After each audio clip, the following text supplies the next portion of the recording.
Hey, this is Raul for Bass Musician Magazine. We're here at the NAMM 2014 show, and I have the absolute pleasure and honor of being here with the iconic Jeff Berlin.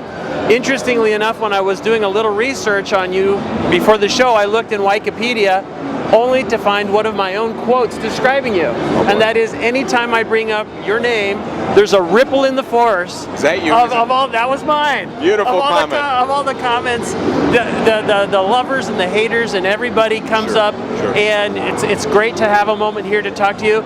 You've got a brand new bass. I know you're excited about. And so very much. We want to hear a little bit more about that. Okay, well, the bass is what I consider a perfect representation of something elegant, perfect to play, and nothing unique. What I mean is that I've never quite felt that bells and whistles on a bass guitar really have a benefit to me as a player.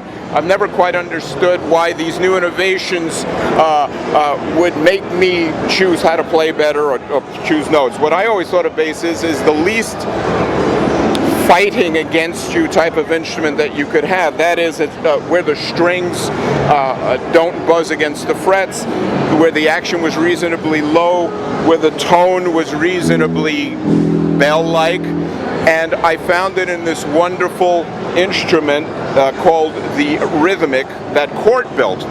And it surprised me because I didn't realize, never knew that Korean guitar manufacturers were able to produce an instrument of such high, elegant, and excellent quality. I expected from reputation, which shows you where reputation goes, that they would make a good instrument, sell to a lot of, kids, and that's their business. So when they approached me, I said, well, I have the need for a simple but excellent playing instrument. They said, we can do it. And they built this based on discussion of measurements to make the bass. It's the best bass I've ever played, and I did not expect that. I quite expected, good bass, nice, thanks very much. I was shocked, and sometimes still am, when I see how every note speaks. So I made a bass that I thought would be good for bass players who play jazz, funk, blues, rock, soul, studio, and the name Rithimic seemed to me to be a name that didn't contradict the style of music that a bass player in a different style might want to play. It simply said Rithimic, a little play on words, and I thought it was a clever idea. So that's why I play and endorse, with joy I might add, this bass guitar. It's very interesting, the wood pattern in this. Is there a specific method behind the madness in this? Well, my previous bass was a patchwork. Okay. Something I'm no originator of any kind of artistic merit to mention. The other bass that I had is I told the designer, just get 6-7 woods that have nothing to do with each other and try to make a laminate. So they did. So when I got with Cort, I thought I oughtn't go in that direction, so my wife said, well, why don't you just get something that has one half one kind and one half the other, and she made 2 or 3 basic, simple, rather scratchy type of drawings. I sent them to Cort, and as a matter of their interpretive abilities, look what they came up with. Look what they came up with. This is, I think, Paduke, but I'm not sure because I don't know much about woods. I think it's a Paduke and orange wood, and this definitely is a spalted maple, and it's a laminate. I had the idea that if you buy a home, you may as well have it painted to look nice.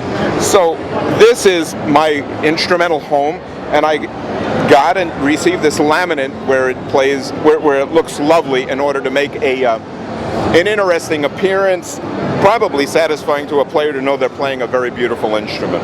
Got you. And in the middle of this wood, of course, I can't help but noticing the Bartolinis. And I'm a huge fan of Bartolinis on my own bass.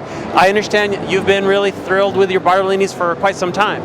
Bartolini is the only picket that I've played since I became a professional bass player back in 1975. Before that, I had a P bass, and it was, of course, the standard of the industry. But when I finally, in 1975, replaced the bridge with the old badass bass bridge, Glenn Kwan, the guy who invented the Badass, contacted Bill Bartolini, who wired me one of the first custom-made bass pickups in history of bass. It was one of the first times anyone ever actually replaced a pickup deliberately. Glenn sawed out a hole and carved out another one and slapped his original Badass in there. And the tone was so perfect together that I kept the Bartolinis as a part of whatever bass I played up until today. I'm a very loyal guy. I stick with companies if the product makes sense to me. I don't hop from one to the other.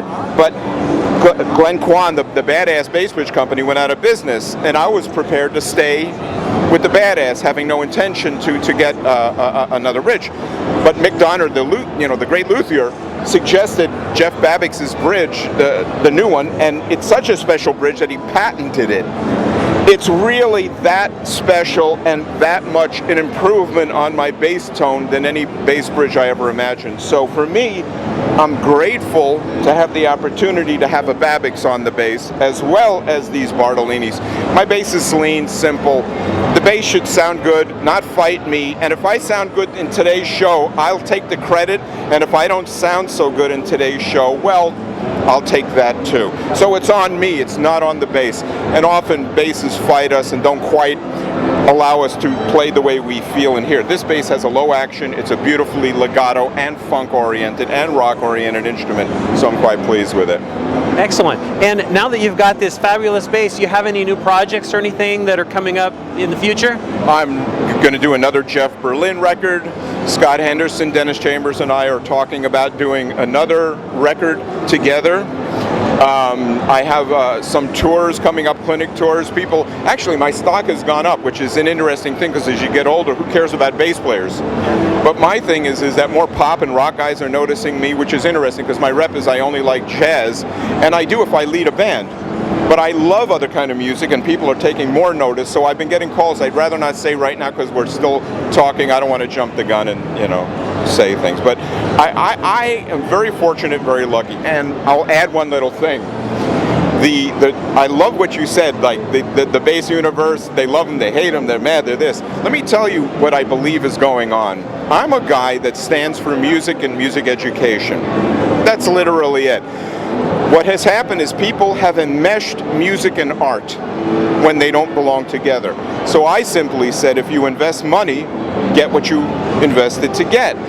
And what happened is because I said that, I've also dismissed pretty much all music lessons that most people regard as significant and important, and have basically tossed them all out of my concept of having any meaning at all. So basically I've invalidated almost everything that most people find valid. So of course people are not going to be happy about that. But it doesn't change my mind that everything that one pays to learn is learned by the facts. You can't think of anything that isn't. You pay to learn how to cook, you learn how to learn Spanish like you heard me talking, you learn how to drive a car, you're paying to learn facts. But music is not accepted in this day and age to be taught by facts. Music alone is not what it used to be. Where when I went to Berkeley in 1971 to 75, we only learned music.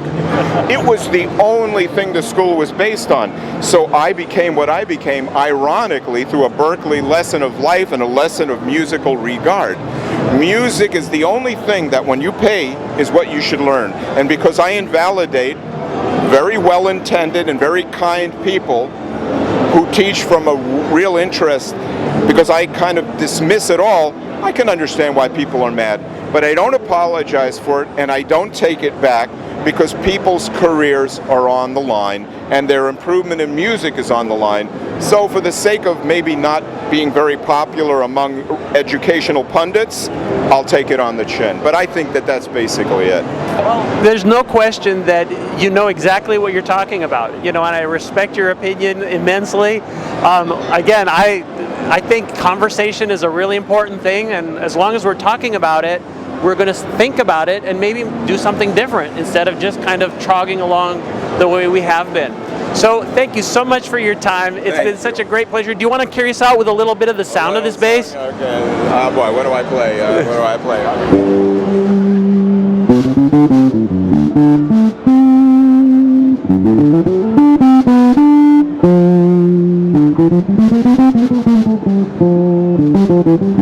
play? Very